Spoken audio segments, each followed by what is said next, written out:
What's up, y'all? This is Essence China of Rare Essence Academy. And if you are a hairstylist and you feel like your clients don't respect your time, your boundaries, or your prices, I need you to listen up. It's not always your clients. A lot of times it's the communication. The way you speak, the way you text, the way you explain your policies and your expectations all tell your client how to treat you and how to deal with you. And most stylists were never trained or taught how to communicate like a leader. So today I'm going to talk to you about how weak communication attracts clients who don't respect your boundaries and sometimes invites disrespect, and how a few key shifts will help you to start attracting the right clients and clients who honor your time and respect your value. So let's get into it. Now, as I mentioned before, it's your communication, how you convey. If you speak with a timid voice and you're stuttering and you're not able to even get your point across clearly, people take that as something that they can take advantage of a lot of times. Not even so much that they want to be disrespectful, but they will take that as, you know what, I think that I can get over. If you're overly apologetic, oh, I'm so sorry,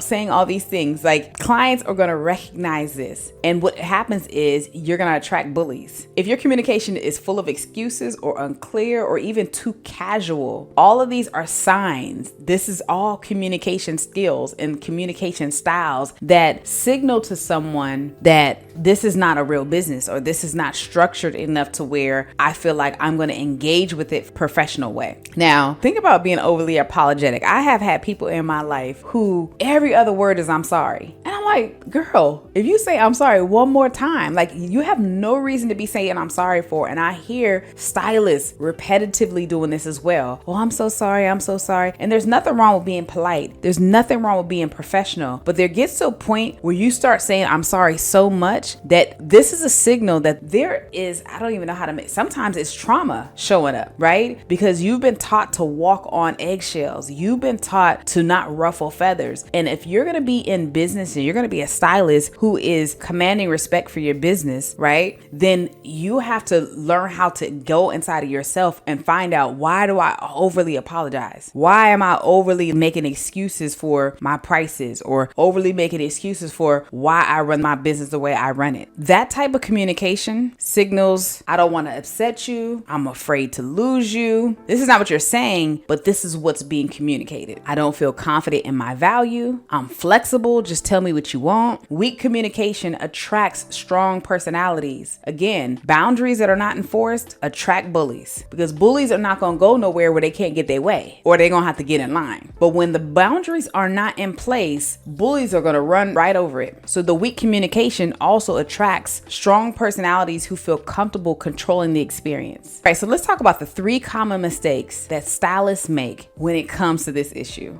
All right, so I'm just gonna put a couple things out there that I hear that needs to shift. Apologizing for your price. It sounds like, girl, don't be mad, but, or I know this might be a lot, but, like you already preface it with like you're trying to like soften the blow. And when you communicate like that, it's not something that you want to do, because clients are gonna naturally feel that and be like, oh, okay, she's not confident. What that actually does is it instantly lowers your authority, because at the end of the day, your prices are not a favor. Your prices are a reflection of your value, your time, and your worth. And so when you begin to apologize, it begins to communicate that I don't know my value and I'm willing to take less. I'm on the for sale rack, right? And that's not what the truth is. And so this is why we have to, one, get for real about who we are and our identity, and from that, communicate from that place. The other mistake is when you negotiate your boundaries. It's like when you have a client that's really trying to get in, you're spent, you don't work all day and night, you've been standing on your feet, you're tired, and you still squeeze that client in. I know if you really need to get in, I'll go ahead and squeeze you in. Some of you have said that. That is a repetitive pattern for you. You might say, I usually don't do it, but I'll do it this time. Or this is where you breach your policy. Oh, don't worry about the late fee. For real? What's the policy for if we're going to keep on dismissing it? Because at the end of the day, you're training them to expect exceptions. And if your boundaries aren't consistent, your clients are not going to be consistent. And one thing I can tell you about business is the businesses that you can even think of in your mind right now that you really enjoy, whether it's a restaurant or it's some type of experience, the reason why you appreciate their business, not just because of, whatever they may provide as a service, but there's a level of expectation that you have with them to be consistent. And so now you have to ask yourself, am I as consistent in my business as some of the businesses that I really value? And the last thing is you're too available. You're overly available. You're answering DMs all hour of the night. You're answering text messages all hour of the night. You're answering phone calls all hours of the night. And that lets people know, that communicates to people that you don't value your time. They're not necessarily processing it on a mental level, but you're training them how to engage with you. I'm gonna say this, and this may feel strong, but it communicates that I don't have leadership, and so I'm gonna let you lead. Because professional communication, it communicates and it actually attracts clients who appreciate professionalism. So really quickly, let me give you the opposite of that. This is the way that you actually should be communicating with your clientele, to where they understand your value and they have to respect it, or they'll go somewhere else where they can disrespect somebody else. I'm gonna give you an example. If, say, your prices just recently went up and your client calls and they may not have been aware. Hopefully you've done it properly. We talk about that in my blueprint. But say you're communicating to your client, hey girl, my prices went up, but if if you're not able to pay that, I'll work something out. I'm not saying that you can't have some clients that you make some level of exception for. But if that becomes your rule, then this is where we got to shift our communication. Now, strong communication sounds like my rate for knotless braids is $350. I require a $50 deposit and I book 2 weeks in advance. Here's my link to book. Straight like that. You know how they say no doesn't need an excuse, so no doesn't need anything else. Even when you communicate your policies, you don't need to be negotiating and saying anything else. It's just what it is. The difference between those two is the clarity, the authority, the confidence, and the structure. That's what it communicates. Now, if listening to this makes you realize that you have some things that are out of balance in your business, no worries. This is why I've created the Rare Stylist Blueprint. It's a coaching program where I have coached over 100 stylists in how to set up their business correctly so they can scale. If that's something that you're interested in, you want to go from struggling, right, to being successful with peace and with ease, then I want you to click the link. It's the first link in my description. I look forward to seeing you. Here are the 3 shifts that you can make immediately to start shifting your business. Number 1, speak from clarity and not from emotion. Your policies aren't emotional. Your prices aren't emotional, and nor is the structure of your business emotional. Business is business. And so we have to learn how to remove our emotions from it and learn how to communicate with the clarity. Number 2, replace paragraphs with short, direct statements. When you're over talking, now you're explaining.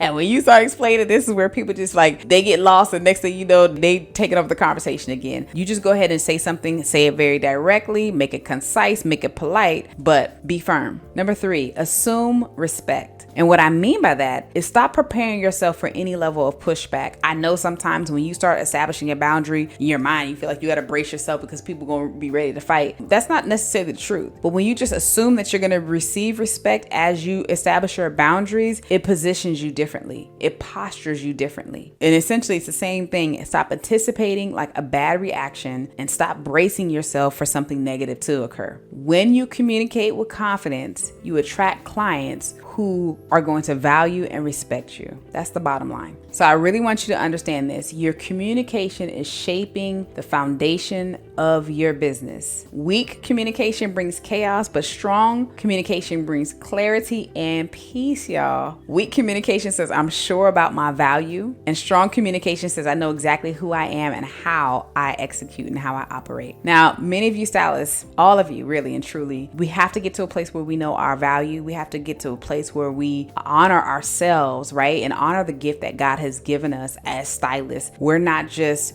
gifted in our hands, but we're often gifted to leave an impression and to impact people. But the first people that we have to impact is ourselves. We have to grow up in our own identity and recognize who we are. And as we begin to establish boundaries, we then teach others who don't have them for themselves or respect them for themselves how to start getting them, right? How to start walking in that level of confidence as well. And so we are leaders in our community. And the reason why I even do what I do, and hear me when I say this, I believe that our salons are, for lack of a better word, the portals into our communities. And as we heal as stylists, you know how many heads that you might touch a week, how many heads you might touch a month, how many heads you might touch a year. When your client leaves from a place of healing and from a place of someone who's going through their own process, it encourages them to do that work work, and that is a ripple effect into their own personal lives, into their families, and into their communities. And so I believe that as a stylist heals on a holistic level, that it actually creates a domino effect into our communities. And so that is really my mission, and I look forward to helping you. If you feel like you're struggling with your business and you really want to scale and you really want to grow, and you're starting to recognize that it starts with you and it causes you to step up in a level of leadership that you've never even considered before, then I would love for you to join me in the Rare Stylist Blueprint. Click the first link in the description, and I'd love to connect with you. Take care. See you in the next video.